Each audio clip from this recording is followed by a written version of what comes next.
افغان قوم پرست دیکھیں، ان کی پاکستان کے ساتھ جو ہے نا وہ نفرت یا شدت بہت زیادہ ہے۔ افغان مہاجرین کا انخلا تو سرکار کا کام ہے، کوئی اتنی راکٹ سائنس نہیں ہے۔ اگر سرکار نے طے کر لیا کہ بھئی ہم نے نکالنا ہے تو ان کو کون روک سکتا ہے؟ پی ٹی آئی کے نیریٹو چاہے یہ ہو یا کوئی بھی ہو، اس کا مقابلہ نون لیگ یا پیپلز پارٹی میں یا تو اتنی صلاحیت نہیں ہے، یا وہ کرنا نہیں چاہتے ہیں، یا پھر وہ اتنا ہلکا پھلکا سا وہ کرتے ہیں کہ اس میں کوئی بات بنتی نہیں ہے۔ آپ سمجھتے ہیں کہ کہیں نہ کہیں پی ٹی آئی کے ساتھ کچھ نرم گوشہ تھا ٹی ٹی پی کا؟ ڈو یو تھنک اس کے اوپر بھی کافی بات ہو رہی ہے؟ ابھی خان صاحب کا جو ہے وہ ایک ٹویٹ بھی آیا ہے، پھر سہیل آفریدی صاحب نے جس طرح سے نیشنل ایکشن پلان کی کوشش کی دھجیاں اڑانے کی۔ بیڈ طالبان جن کو ہم کہتے تھے، گڈ بھی ان میں شامل ہو چکے ہیں، تو اب سے بیڈ رہ گی۔ اقوام متحدہ میں بھی افغانستان نے پاکستان کو تسلیم نہیں کیا تھا۔ ان کا کلیم ہے کہ اٹک تک کا علاقہ ہمارا ہے، اور یہ افغانوں کا جو برٹش گورنمنٹ تھی اس کے ساتھ ایک معاہدہ ہوا تھا۔ گزشتہ 20-25 سال میں اتنی خوفناک جھڑپیں نہیں ہوئی۔ ان کو اس حوالے سے جو ان کا قوم پرست طبقہ ہے اس نے سراہا ہے۔ امیر خان متقی بطور وزیر خارجہ ہندوستان میں موجود تھے، ان سے سوال پوچھے تو اب وہ جب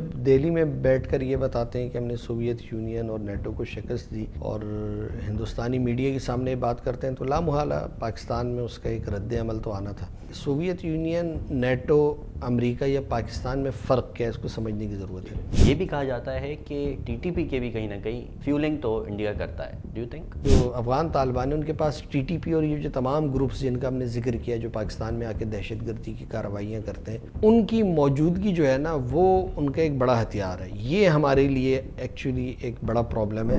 السلام علیکم، پروگرام میں خوش آمدید۔ دس از محمد سعد اسلم۔ آج کے پروگرام میں ہم بات کریں گے اس وقت کے ہاٹیسٹ ٹاپک پہ، جو کہ ہے افغانستان۔ کیا ہوا، کیسے افغانوں کو جن کو ہم نے اپنے گھروں میں جگہ دی، دل میں جگہ دی، ملک میں جگہ دی، کیسے یہ ساری چیزیں بیک فائر ہوئیں؟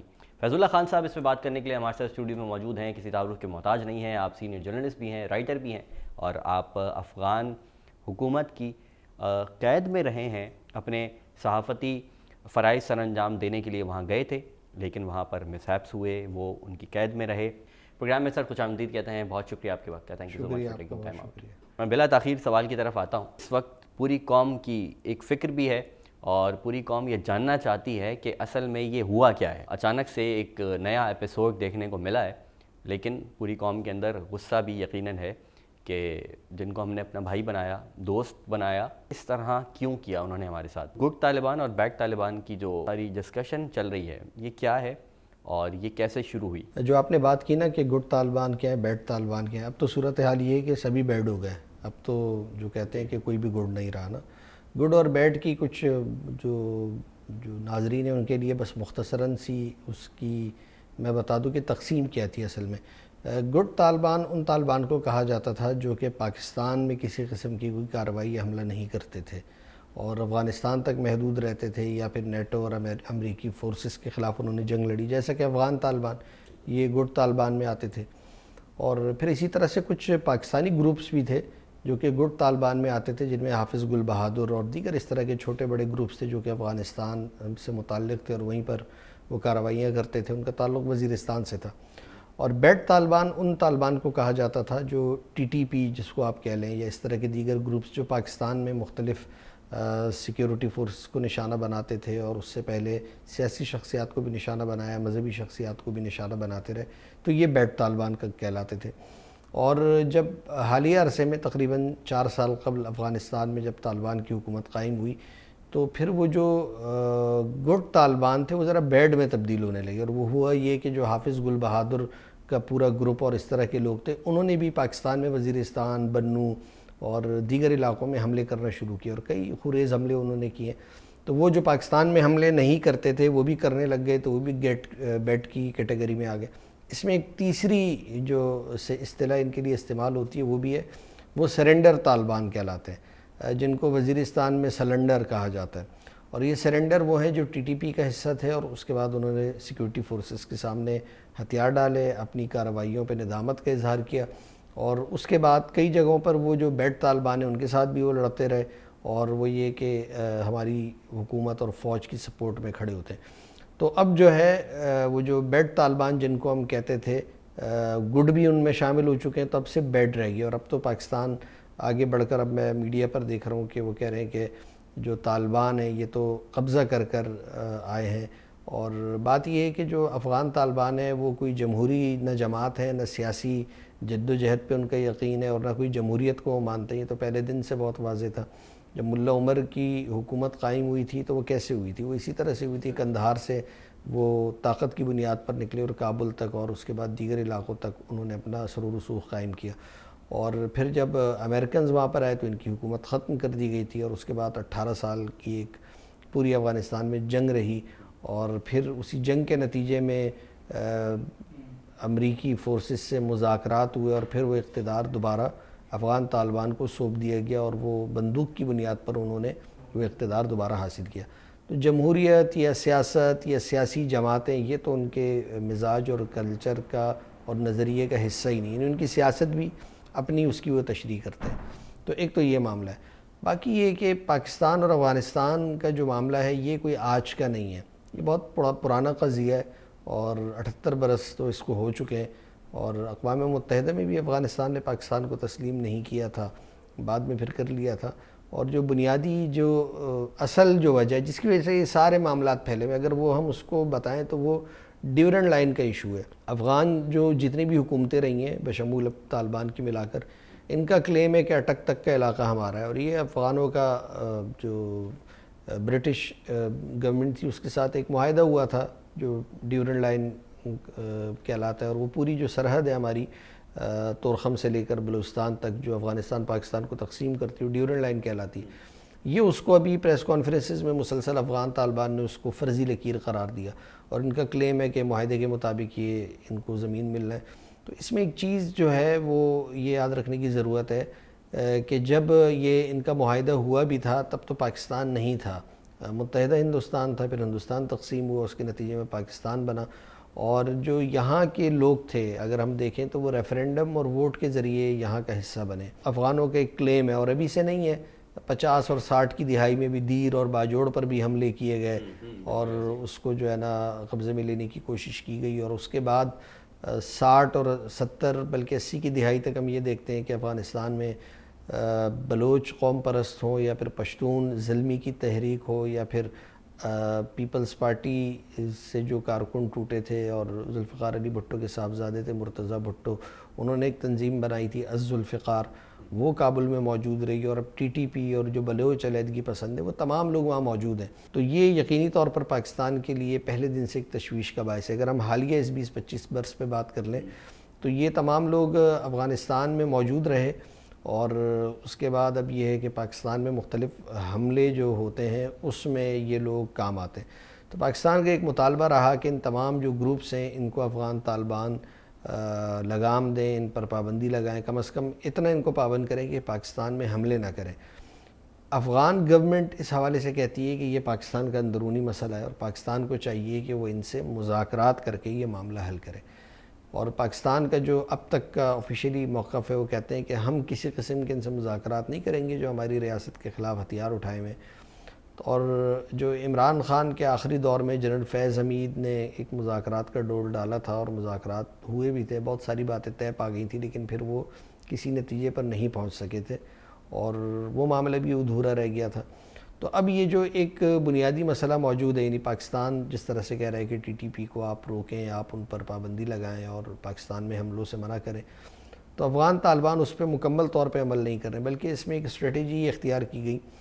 حالیہ عرصے میں ہم نے دیکھا کہ ٹی ٹی پی نے جب یہ بہت زیادہ بات ہونے لگی کہ افغانستان میں ان کے ٹھکانے موجود ہیں، تو انہوں نے پاکستان کے جو علاقے مختلف وزیرستان اور یہاں تک پنجاب کے بھی کچھ علاقوں سے باقاعدہ ویڈیوز جاری کی ٹی ٹی پی نے، اور وہاں یہ بتانے کی کوشش کی کہ وہ پاکستان کی زمین پر موجود ہیں اور یہاں سے بیٹھ کر کارروائیاں کر رہے ہیں. اور کچھ ویڈیوز ان کی تھی بھی مختلف علاقوں کی، لیکن جو بڑی لیڈرشپ ہے یا جو ان کی رہبری شورا کہلاتی ہے اس کی بڑا حصہ جو ہے اس کا وہ افغانستان میں ہی مقیم ہے، اور وہ وہاں پر ہے، اور وہاں سے پلاننگ بھی ہوتی ہے، اور پھر یہاں لوگوں کو بھیجا جاتا ہے. حالانکہ ایک طویل سرحد ہے، اس پر باڑ بھی لگی ہوئی ہے، لیکن مکمل طور پر وہ جو ہے ان کی آمد و رفت رک نہیں پا رہی ہے، اور وہ وہاں سے آتے ہیں، یہاں پر آ کر سیکیورٹی فورسز اور پولیس اور دیگر لوگوں پر حملے کرتے ہیں. تو یہ سلسلہ ایک طویل عرصے سے جاری ہے، اور اس کا کوئی حل جو ہے نا وہ ابھی تک نکل نہیں پا رہا. اگر بات کریں گے کہ بھائی اس کا حل کیا ہے، پھر دنیا میں ہر مسئلے کا حل موجود ہے. قطر کی ثالثی میں پاکستان افغانستان کے جنگ بندی بھی ہو گئی ہے. دیکھیں اصل میں یہ مسئلہ حل کرنا ہے پاکستان اور افغانستان کی حکومت نے، یعنی اگر وہ دونوں نیک نیتی کے ساتھ طے کر لیں کہ انہوں نے حل کرنا ہے تو یہ حل ہو جائے گا. اور چونکہ دونوں ممالک کے درمیان اعتماد کی کمی ہے اور وہ جو سارے اختلافات وہ چیزیں موجود ہیں، تو اس کی وجہ سے یہ معاملات کیا نہیں ہو رہے. پھر افغان طالبان پر ایک پورا عرصے میں ان کے اوپر یہ الزام ہے، یہ تاثر ہے افغان قوم پرست حلقوں میں کہ یہ پاکستان کی پراکسی ہیں اور پاکستان کی مدد سے یہ پہلی بار بھی اقتدار میں آئے تھے، دوسری بار بھی اقتدار میں آئے، تو یہ پاکستان کے خلاف تو کبھی نہیں جا سکتے. اب افغان طالبان نے جو یہ حالیہ عرصے میں جو کچھ ہوا وہاں پر جو ٹارگیٹڈ کارروائیاں ہوئیں اور پھر اس کے بعد وہاں سے پاکستان پہ حملے ہوئے اور پھر جوابی کارروائی ہوئی، تو اس کے نتیجے میں افغان طالبان نے اپنے لوگوں کو یہ بتانے کی کوشش کی ہے کہ پاکستان کی اگر کوئی اس حوالے سے مخالفت کر سکتا ہے، اس کے آگے کھڑے ہونے کا دم ہے تو وہ ہم میں. گزشتہ 20-25 سال میں اتنی خوفناک جھڑپیں نہیں ہوئیں جی بالکل، کیجویلٹیز یہاں تک گئی ہوں، تو یہ پہلی بار ہے. تو داخلی طور پر ان کو اس حوالے سے جو ان کا قوم پرست طبقہ ہے اس نے سراہا ہے، یعنی وہ اس موقع پہ سمجھتا ہے کہ پاکستان کے ساتھ جو ہے نا ٹھیک کیا انہوں نے اور یہ یہی کر سکتے تھے. تو وہ انہوں نے اپنے اوپر اس جو کہتے ہیں تاثر کو بھی اپنی قوم کے سامنے زائل کرنے کی دونوں کوشش کی. پھر وہ ہندوستان چلے گئے. یہ جو سارے معاملات ہوئے یہ اس بیچ ہوئے تھے جب امیر خان متقی بطور وزیر خارجہ ہندوستان میں موجود تھے، اور افغانستان میں ہندوستان کی جو یہ ری انٹری ہوئی ہے نا، اس کو پاکستان نے کوئی جس کو کہتے ہیں کہ بہت اچھی نظروں سے نہیں دیکھا، کیونکہ پاکستان کے ہندوستان کی وہاں موجودگی کے حوالے سے بڑے تلخ تجربات رہے. اور 4 سال قبل ہندوستان وہاں سے بوریے بستر سمیٹ کر چلا گیا تھا، اور اب دوبارہ جو اس کی وہاں آمد ہوئی ہے اور افغانستان میں جو موجود طالبان ہے پاکستان کے ایک دوست سمجھا جاتا تھا، تو وہ جو وہاں گئے ہیں تو یہ پھر آپ کہہ لیں کہ کشیدگی ایک نئی سطح پر چلی گئی. اور پھر اس کا شاخسانہ ہم نے دیکھا کہ بہت ساری چیزیں ہوئیں، حملے ہوئے اور دونوں طرف کے جو لوگ تھے اس کا نشانہ بنے اور وہ معاملات خراب تر ہوتے گئے. ڈو یو تھنک کہ جو امیر خان متقی کا پریس کانفرنس کے درمیان جب وہ بھارت میں ہی تھے، انہوں نے کچھ جملے استعمال کیے تھے کہ پاکستان کو یاد رکھنا چاہیے وہ وقت یا وہ سب کچھ جو یاد رکھنا چاہیے جو ہم نے نیٹو کے ساتھ کیا، امریکہ کے ساتھ کیا، روس کے ساتھ کیا، یہ اس طرح کی کچھ باتیں انہوں نے کی تھی. اس پہ کیا کہیں گے؟ یہ صرف بھارت کے ساتھ اپنے جو ٹائز جو ان کے بن رہے ہیں ان کو بہتر کرنے کے لیے کیا تھا، کچھ میسج پہنچانا ضروری تھا؟ آپ سمجھتے ہیں کہ اس نے جلدی پہ تیل کا کام کیا، کچھ اس طرح کی چیز ہے؟ کیونکہ پاکستان کے اندر جو عوام الناس ہے اس کے اندر بڑا اس حوالے سے اشتعال تھا کہ یہ کیا بات کر رہے ہیں. سینیریو اصل میں بہت مختلف ہو گیا تھا. امیر خان متقی ہندوستان میں موجود تھے اور اس دوران یہ سارے معاملات ہو گئے، اور جب صحافیوں نے ان سے سوال پوچھے تو اب وہ جب دہلی میں بیٹھ کر یہ بتاتے ہیں کہ ہم نے سوویت یونین اور نیٹو کو شکست دی اور ہندوستانی میڈیا کے سامنے بات کرتے ہیں، تو لامحالہ پاکستان میں اس کا ایک رد عمل تو آنا تھا. اس میں یہ بات سمجھنے کی ضرورت ہے کہ سوویت یونین کے خلاف تو پاکستان کی مکمل طور پر افغانستان کے ساتھ مدد رہی، یعنی جو جہادی گروپس تھے، اور صرف پاکستان کی نہیں تھی، امریکہ کی بھی تھی، عرب ممالک کی بھی تھی، اور یعنی وہ ایک پورا ایک ماضی ہے اس کا. اور تو اس میں یہ ہوا کہ سوویت یونین، نیٹو، امریکہ یا پاکستان میں فرق کیا ہے اس کو سمجھنے کی ضرورت ہے. دیکھیں سوویت یونین اور امریکیوں نے اپنی فورسز وہاں پر باقاعدہ زمینی طور پہ بھیجی تھی، وہاں پر اپنے مراکز قائم کیے، وہ وہاں پہ گشت کرتے تھے، وہ ریڈ کرتے تھے، وہ آپریشنز کرتے تھے، وہ حملے کرتے تھے، وہ گرفتاریاں کرتے تھے. لیکن پاکستان کا معاملہ قدرے مختلف ہے. پاکستان ایک تو اپنی کوئی فورس وہاں زمینی طور پر اتارنے تو نہیں جا رہا نا، کوئی قبضے کا پلان نہیں ہے. تو یہ ایک وہ بنیادی فرق ہے، کیونکہ گوریلا جنگ میں وہ بالکل ماہر ہیں، اس میں کوئی شک نہیں، وہ لڑ سکتے ہیں. کیونکہ ٹیکنالوجی تو اگر پاکستان اور افغانستان کا کوئی موازنہ عسکری طور پہ تو نہیں بنتا ہے نا. ہماری فوج جو ہے دنیا کی چند گنی چنی افواج میں آتی ہے، اس کے پاس جو اسلحہ ہے، ٹیکنالوجی ہے.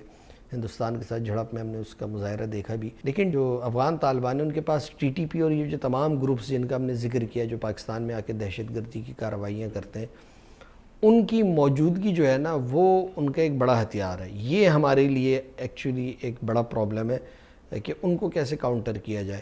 کیونکہ اس میں تو حملہ کیا ہم نے، ان کی چوکیاں تباہ کیں، کئی ٹینک بھی ہم نے ان کے تباہ کیے، کئی ان کے جو فورسز کے لوگ تھے وہ نشانہ بنے.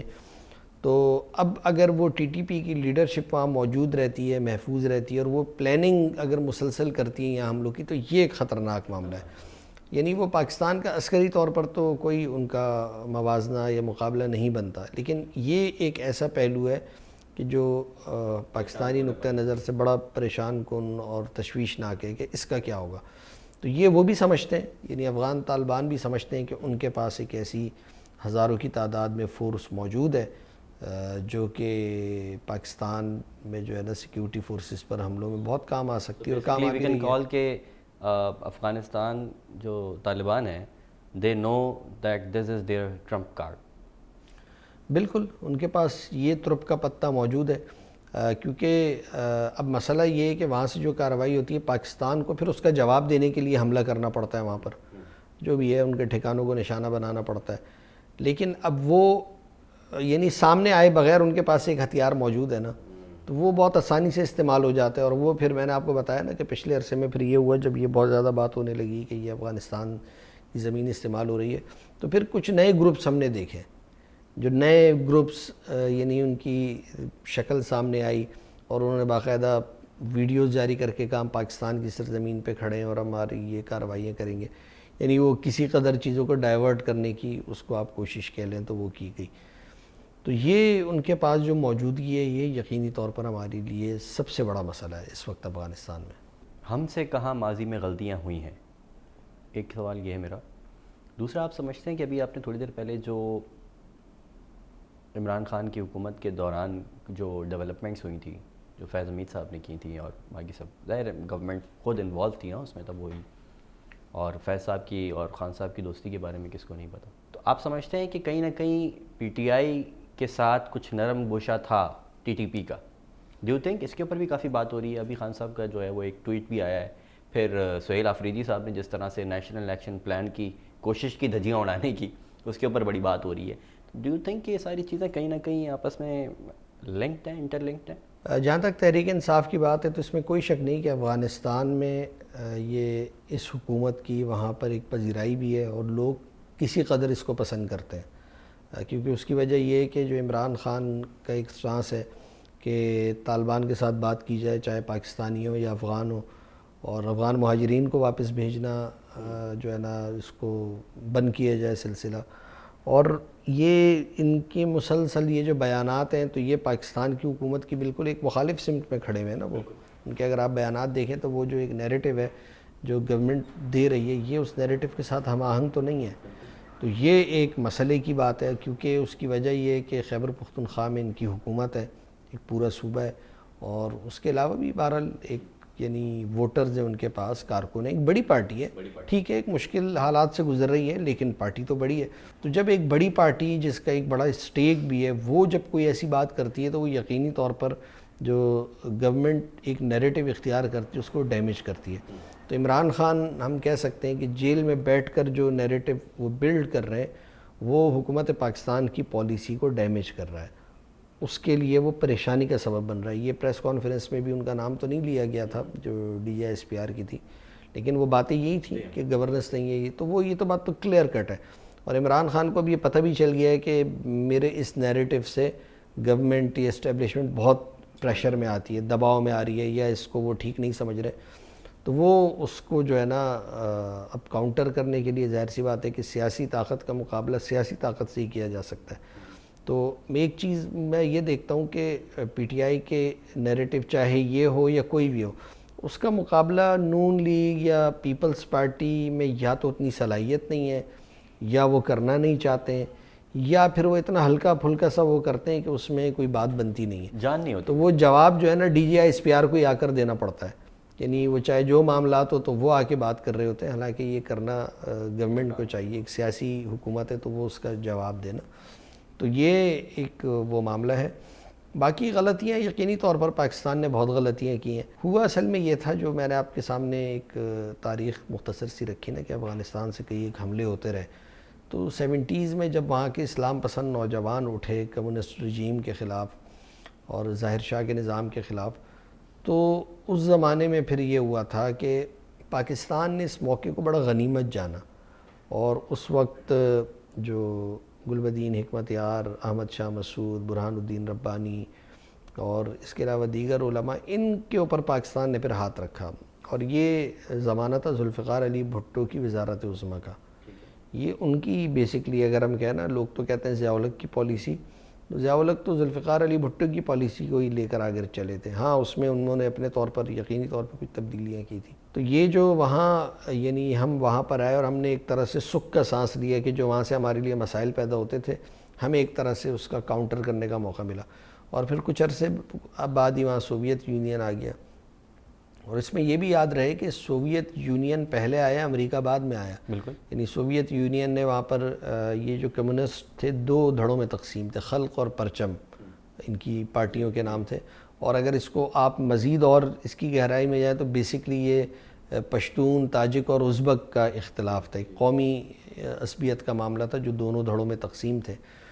تو وہاں تو امین اللہ حفیظ تو وہ اس کے صدر تھے، اور روسی افواج نے وہاں پر گھس کر صدارتی محل میں باقاعدہ ان کو کمانڈوز نے گھس کے مارا اور اس کے بعد اپنی افواج بھیج دی. تو پھر وہاں یہ صورتحال بنی. تو پاکستان نے اس موقع کا فائدہ اٹھایا. ہاں وہاں پالیسی بناتے ہوئے یقینی طور پر پاکستان سے بہت ساری غلطیاں ہوئیں، چاہے وہ مہاجرین کی پورے ملک میں آباد کاری کا معاملہ ہو، ان کو ایک خاص دائرے تک محدود نہیں رکھا جا سکا، اس کو پلان نہیں کیا جا سکا. پھر ہمارے یہاں جو رشوت ستانی کے ایک بازار گرم ہے، یعنی جس کو دیکھو اس کو آپ نے شناختی کارڈ بنا کر دے دیا، وہ پھر آپ نہیں کر سکتے. نادرا یا جو بھی شناختی کارڈ کا ادارہ تھا وہ لوگ بھی اس میں انوالو تھے. یقینی طور پر اس وقت کچھ بااثر لوگ بھی اس میں شامل ہوں گے، تو وہ اس کے نتیجے میں بڑے مسائل پیدا ہوئے. پھر ہمارے یہاں ایک نیریٹو یہ بلڈ کیا گیا، جو ہمارا دائیں بازو کا میڈیا تھا وہ کہتا تھا افغانستان ہمارا 5واں صوبہ ہے. جب آپ ایک ملک کو 5ویں صوبے کے طور پہ ٹریٹ کرو گے تو بھائی وہاں مسائل ہوں گے، اس کو دوسرے ملک کے طور پر ہی آپ ٹریٹ کریں. اور پھر اس میں ایک چیز اور جو کمی دیکھی گئی، ابتدا میں تو احمد شاہ مسعود کے ساتھ ہمارے تعلقات تھے، پھر بتدریج پاکستان کی پالیسی پشتونوں تک محدود ہو گئی. یعنی ہماری پالیسی میں عبدالرب رسول سیاف، گلبدین حکمت یار، مولوی یونس خالص، جلال الدین حقانی، یعنی جو پشتون مزاحمتی تنظیمیں تھیں ان کے ساتھ ہمارے زیادہ اچھے مراسم تھے. اور جو احمد شاہ مسعود جو تاجکوں کی نمائندگی کرتے تھے، یا برہان الدین ربانی، ان کی طرف جو ہے نا بتدریج چیزیں کم ہوتی چلی گئیں. میرا خیال ہے کہ یہ اس نے بھی ہمارے لیے وہاں مسائل بڑھانے میں جو ہے نا اہم کردار ادا کیا. اگر ہم وہاں تمام جتنے وہاں کے کردار تھے، سیاسی یا قومی یا مذہبی شخصیات، ان کے ساتھ اگر ہمارے برابری کی سطح پہ تعلقات اور مراسم رہتے تو پھر چیزیں کسی حد تک بہتر ہو سکتی تھیں. تو وہ نہیں ہو سکیں. تو احمد شاہ مسعود تو بہت پہلے ہی ہم سے ناراض ہو کے ایک طرف ہو گئے تھے. اور پھر ایک زمانے میں ہم لوگ پاکستان کی حکومت گلبدین حکمت یار وغیرہ کی حمایت کرتی تھی. پھر جب جہاد کا وہ زمانہ ختم ہوا، حکومت سازی کا معاملہ ہے 91-92 میں ان کی خانہ جنگی ہوئی، تو پھر وہاں پر کمزور شخصیات جو ہے وہ صدارت کے عہدے پر آئیں، جیسے صبغت اللہ مجددی، اس طرح کے لوگ آئے. تو یہ چیزیں پھر خراب تر ہوتی چلی گئیں. پھر وہاں سے جب 94 میں طالبان تحریک اٹھی ملا عمر کی سربراہی میں، تو نصیر اللہ بابر کہتے تھے ہمارے بچے، یعنی اس کی حمایت شروع کر دی. اور پھر جب 96 میں ستمبر 96 میں طالبان نے کابل کا کنٹرول حاصل کیا، تو 3 ممالک تھے جس نے ان کو تسلیم کیا، پاکستان، سعودی عرب، متحدہ عرب امارات، اور ان کے بیشتر معاملات جو سفارتی تھے وہ پاکستان کی مدد سے ہوتے. پاکستان کے جو دیوبند مکتبہ فکر ہے وہ پوری طرح سپورٹ کرتا تھا، یعنی مالی معاونت بھی اور عسکری معاونت بھی، فلاحی رفاہی سارے کام ہوتے تھے. تو وہ جو حکومت تھی وہ اس حکومت کو ہماری مدد حاصل تھی، ہم نے تسلیم کیا تھا. اور اس میں یہ تھا کہ وہ ہماری بہت ساری باتیں سن بھی لیتے تھے، ضروری نہیں کہ سب مانتے ہوں لیکن بہت ساری مانتے بھی تھے. تو وہ یہ تاثر وہاں پر جو ازبک، تاجک اور دیگر اقوام تھیں وہاں پر، یا سیاسی جماعتیں تھیں یا لوگ تھے، ان میں یہ جڑ پکڑ گئے تاثر کہ پاکستان تو طالبان کے ساتھ کھڑا ہے. تو اس چیز نے بہرحال ہمیں ڈیمیج کیا، نقصان پہنچا. پھر پاکستان نے حالیہ 10 برسوں میں تو اس پالیسی کو ریویو کیا. یعنی ہم نے تاجکوں کے ساتھ ڈاکٹر عبداللہ کے ساتھ اپنے تعلقات بہتر کیے، ملاقاتیں کی. سفارتی طور پر افغانستان میں بہت ساری چیزیں بہتر بھی ہوئی ہیں. یعنی ایسا نہیں کہ سب چیزیں وہ رہیں. وہاں ان کے بچوں کو اسکالرشپس وغیرہ دینا، یہاں پر داخلے، ان کی اعلیٰ تعلیم کے اخراجات اٹھانا، اور مطلب اس طرح کئی ایک چیزیں، علاج معالجے میں مدد فراہم کرنا، وہ ہوتی رہیں. لیکن وہ جو ٹی ٹی پی والا ایک معاملہ تھا وہ جو کا تو اپنی جگہ جو ہے نا وہ پہلے بھی تھا، آج بھی ہے. پہلے شاید کم تھا، اب بہت زیادہ بڑھ کر ہے.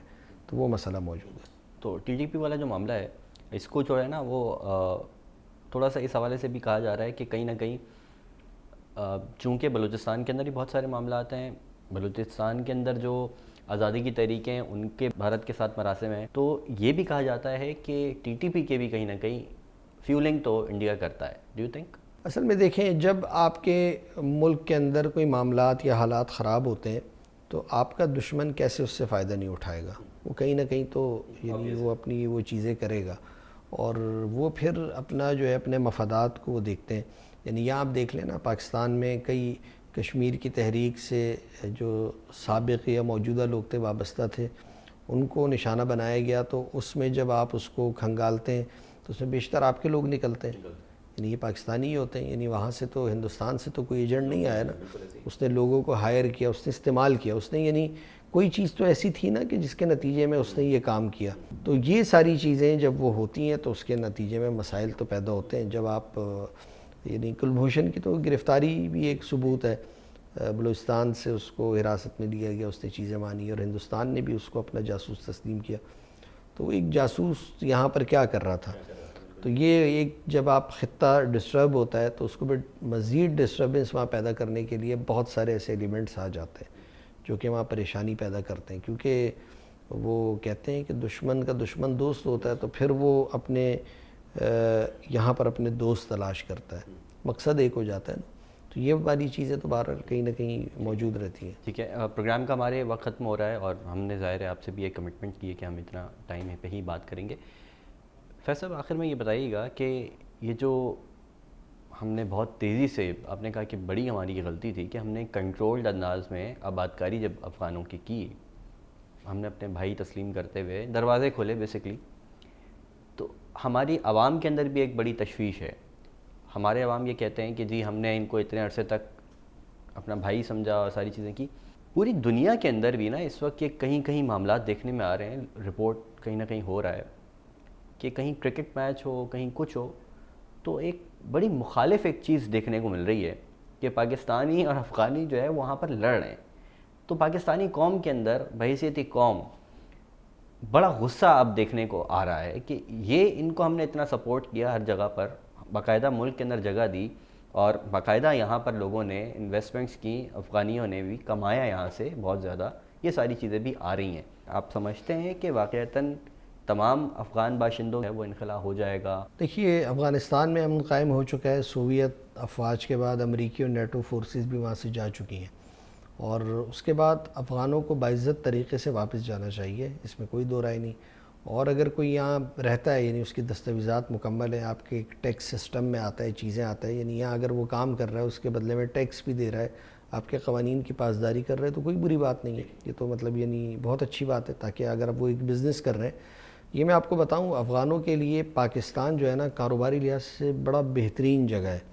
اس کی وجہ یہ ہے کہ اگر کراچی میں بیٹھا ہوا افغان بھی کاروبار کر رہا ہے نا، اور کابل میں اس کی فیملی بیٹھی ہے، وہ صبح یہاں سے نکلے تو شام میں کابل ہوگا، بہت آرام کے ساتھ. یعنی ان کے لیے یہ بڑی ایک بہترین جگہ ہے، اس ماحول سے واقفیت رکھتے ہیں. دیکھیں، افغان مہاجرین کا انخلا تو سرکار کا کام ہے، کوئی اتنی راکٹ سائنس نہیں ہے. اگر سرکار نے طے کر لیا کہ بھئی ہم نے نکالنا ہے تو ان کو کون روک سکتا ہے؟ میں تو یہ ہر تھوڑے عرصے کے بعد اعلانات سنتا ہوں، نکالنے کا حکم جاری ہو گیا حتمی، پھر وہ حتمی حکم میں توسیع ہوتی ہے، اس کے بعد دوبارہ کبھی آپ کہتے ہیں کیونکہ اقوام متحدہ کے بھی معاملات ہیں. یہ جو مہاجر بستیاں آباد کی گئی ہیں، ظاہر سی بات ہے اقوام متحدہ کے ممبر ہونے کے حوالے سے یہ آباد کی گئی، اور اس میں اقوام متحدہ فیسیلیٹیٹ بھی کرتی ہے پاکستان کو بھی اور جو یہاں رہنے والے مہاجرین ہیں ان کو بھی.